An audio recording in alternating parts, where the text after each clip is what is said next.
नमस्कार दोस्तों, स्वागत है आपके अपने चैनल। आज हम बात करेंगे भारत के व्यापार घाटे यानी ट्रेड डेफिसिट के बारे में। यह एक ऐसा मुद्दा है जो हमारी अर्थव्यवस्था पर गहरा असर डालता है, पर घबराने की बात नहीं है। आज हम जानेंगे कि इस घाटे को कम करने के लिए क्या क्या किया जा सकता है। चलिए शुरू करते हैं। दोस्तों, सबसे पहले जानते हैं कि व्यापार घाटा होता क्या है। व्यापार घाटा एक आर्थिक स्थिति है जिसमें एक देश का आयात उसके निर्यात से अधिक होता है। यह स्थिति तब उत्पन्न होती है जब एक देश दूसरे देशों से अधिक वस्तुएं और सेवाएं खरीदता है लेकिन उन्हें कम बेचता है। मान लीजिए आपके पास एक गुल्लक है, ठीक है। यह गुल्लक आपके देश की अर्थव्यवस्था का प्रतीक है। आप उसमें हर रोज पैसे डालते हैं, लेकिन साथ ही साथ उसमें से पैसे निकालते भी हैं। यह प्रक्रिया आपके देश के आयात और निर्यात को दर्शाती है। अगर आप ज्यादा पैसे निकालेंगे और कम डालेंगे तो क्या होगा? गुल्लक में पैसे कम होते जाएंगे, गुल्लक खाली होने लगेगी, है ना? यही स्थिति व्यापार घाटे में होती है, जब देश का खजाना खाली होने लगता है। ठीक यही होता है व्यापार घाटे में। जब कोई देश दूसरे देशों से ज्यादा सामान खरीदता है और कम बेचता है तो उसे व्यापार घाटा होता है। यह स्थिति देश की आर्थिक स्थिरता को प्रभावित कर सकती है। सरल भाषा में कहें तो जब किसी देश का आयात इंपोर्ट उसके निर्यात एक्सपोर्ट से ज्यादा हो तो इसे व्यापार घाटा कहते हैं। यह स्थिति देश की मुद्रा को कमजोर कर सकती है और विदेशी मुद्रा भंडार पर दबाव डाल सकती है। उदाहरण के लिए वित्त वर्ष 2022-23 में भारत ने $714 बिलियन का आयात किया, जो कि एक बहुत बड़ी राशि है, जबकि निर्यात सिर्फ $447 बिलियन का हुआ। यह अंतर दर्शाता है कि भारत ने जितना कमाया उससे ज्यादा खर्च किया, यानी कुल व्यापार घाटा रहा $267 बिलियन। यह घाटा देश की आर्थिक स्थिति को कमजोर कर सकता है और विकास की गति को धीमा कर सकता है। अब आप सोच रहे होंगे कि भाई, इतना बड़ा घाटा, यह सच में चिंता का विषय हो सकता है, लेकिन इसके समाधान भी हैं। चिंता की कोई बात नहीं। आगे हम जानेंगे कि इस घाटे को कैसे कम किया जा सकता है। व्यापार घाटे को कम करने के लिए सरकारें विभिन्न नीतियों और उपायों का सहारा लेती हैं। इनमें से कुछ उपाय हैं: निर्यात को बढ़ावा देना, आयात पर नियंत्रण लगाना और घरेलू उत्पादन को प्रोत्साहित करना।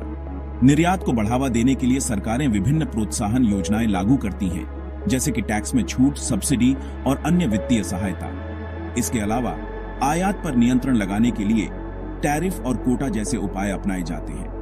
घरेलू उत्पादन को प्रोत्साहित करने के लिए सरकारें विभिन्न योजनाएं और कार्यक्रम चलाती हैं, जिससे स्थानीय उद्योगों को बढ़ावा मिलता है और रोजगार के अवसर बढ़ते हैं। इन सभी उपायों का उद्देश्य व्यापार घाटे को कम करना और देश की आर्थिक स्थिति को मजबूत बनाना है। अगर ये उपाय सफल होते हैं तो देश की अर्थव्यवस्था में स्थिरता आती है और विकास की गति तेज होती है। तो दोस्तों, अब आप समझ गए होंगे कि व्यापार घाटा क्या है और इसे कैसे कम किया जा सकता है।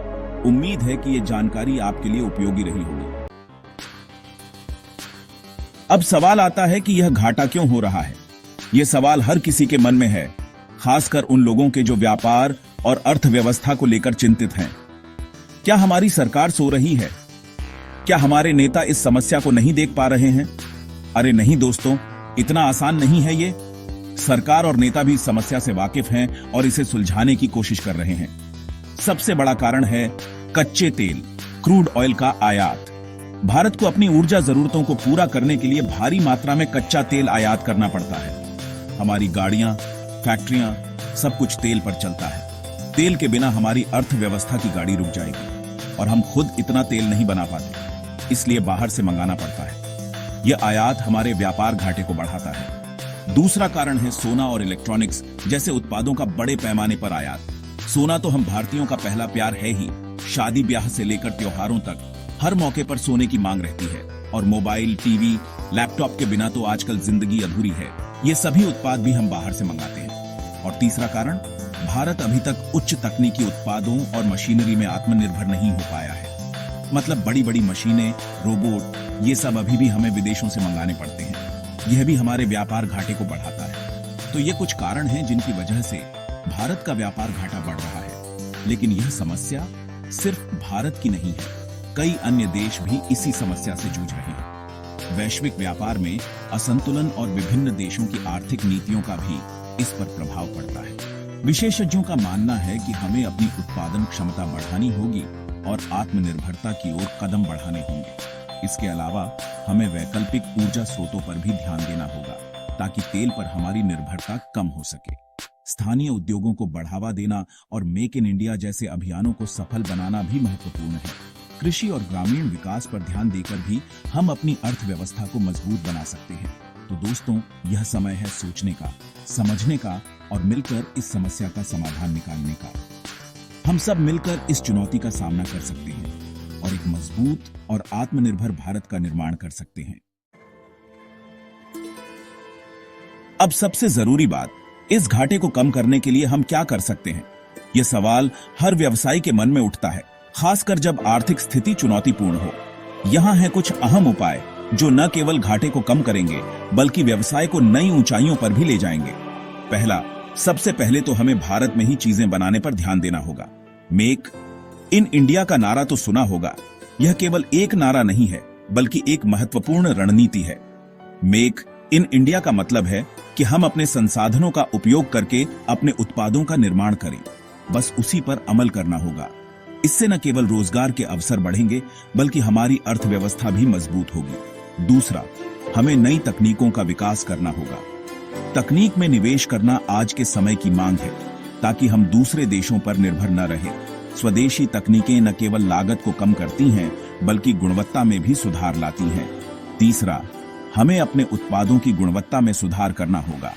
गुणवत्ता ही वह कुंजी है जो हमें वैश्विक बाजार में प्रतिस्पर्धी बनाती है ताकि दुनिया भर के लोग उन्हें खरीदना चाहें।